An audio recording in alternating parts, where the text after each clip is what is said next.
Breakfast with Phil Trow and Michelle Adamson. BBC Radio Manchester.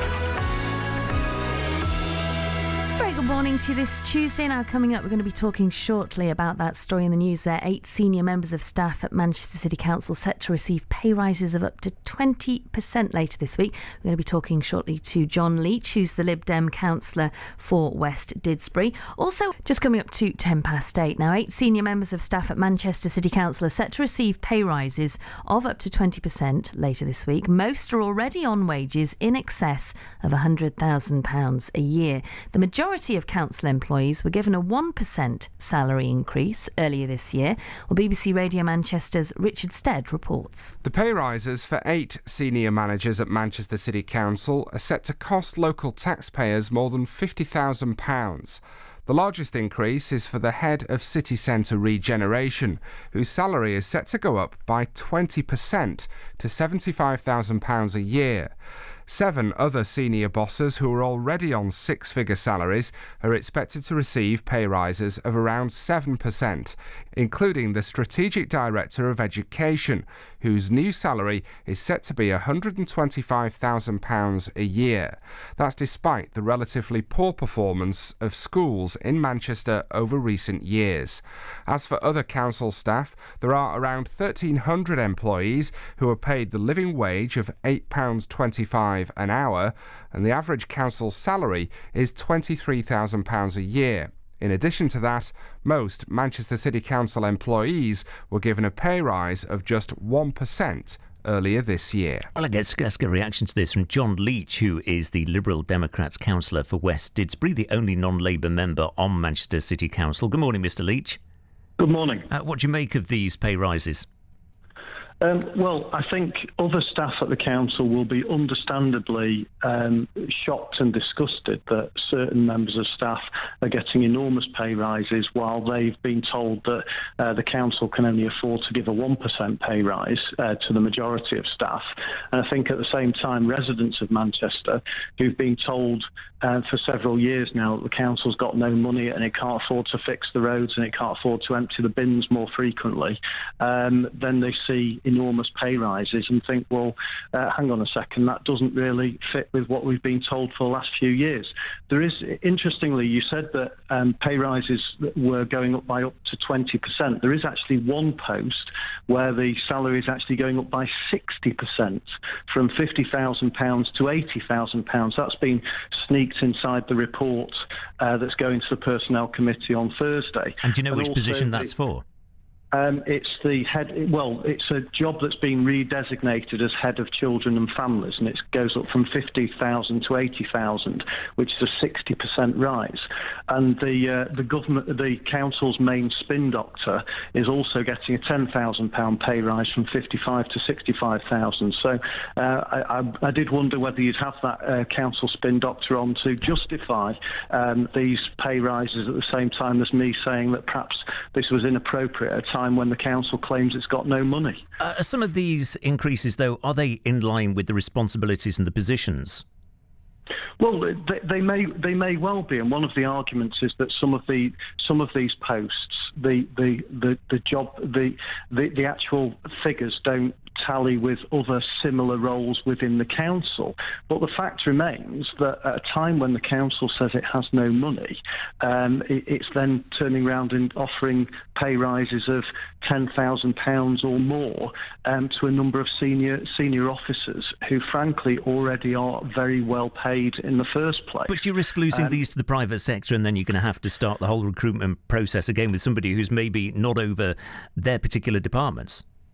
This is always an argument that is used when local authorities or private businesses offer fantastic salaries to people, but I find it very difficult to believe that we'd struggle to fill the post of the Strategic Director of Education and Skills at a salary of £116,000, which is the current salary, and I can't believe for a second that we need to be paying that person £125,000 to make sure that we have the right person for the job.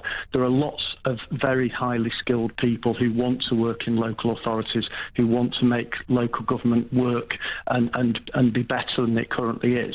And I don't believe that it's necessary to give people 20% pay rises at a time when the council says it's got no money. So if you're talking about the education and skills position, Manchester schools have struggled for many years. Should the salaries be in some way performance related? Well, what's interesting, of course, is that as part of the same report, they're actually talking about one of the recommendations is to conduct an analytical job evaluation scheme for all senior officers above grade 12. And you would have thought that as part of that process, you could have a look at issues surrounding performance-related pay. But to increase people's salaries before you actually carry out that evaluation and work out exactly what people ought to be being paid and whether or not people are being paid the correct salary for the level of responsibility just seems absolutely ridiculous. You would have thought that they would be carrying out this review, working out how best to remunerate people and what the council can afford, and then be making a decision about whether or not anyone ought to get a pay rise. So you're the only non-Labour councillor. Is it going to be hard for you to prevent these decisions from going ahead? Well, I'm not a member of the Personnel Committee, but I'm certainly going to try and go to the Personnel Committee and actually have the opportunity to have my say at the committee on Thursday, because I think the danger of having a local authority with 95 Labour councillors and one Liberal Democrat is that these sorts of decisions just get waved through without any proper level of scrutiny. And I think this deserves an awful lot more scrutiny at a time when the council says it has no money to spend. Well, Manchester City Council refused our request for an interview, but they have released a statement. It says the council senior officers are responsible for multi-million-pound budgets and decisions which affect the lives of people in Manchester. They also develop the strategies which will shape the future direction of the city. As such, it's essential that we can keep and attract the right calibre of senior staff by having salaries which reflect the levels of responsibility that they have and are in line with comparable cities. Just want to ask you, John, before you go, we've been talking about this morning, about the sharp drop in home ownership in Greater Manchester. It's the biggest drop in the country. It's down something like 14% over just over 10 years. What do you make of that? Well, I think it just goes to show how difficult it now is for people in cities like Manchester. Manchester's a particularly stark example of this, how people are struggling to be able to get on the property ladder. There's a lot of new developments being built, loads of flats and houses are being put on the market, but they're just not affordable for the vast majority of Manchester residents. A lot of these properties are being bought up by investors who are just sitting on their investment, not even putting anyone into the property and just letting it sit there empty, gaining value. And that just makes other homes more unaffordable for Manchester people. And at a time when the City Council is not doing enough to provide more affordable homes, it just pushes up the prices of private rented accommodation as well. So people's ability to have decent homes, whether it's to rent or whether it's to buy, becomes less and less affordable for people. Okay, John Leech, Liberal Democrat councillor for West Didsbury, thank you for joining us this morning. Interested to know your thoughts on that, both those increases in pay, but also on the affordability of homes in Manchester. Let us know. Maybe you're trying to get on the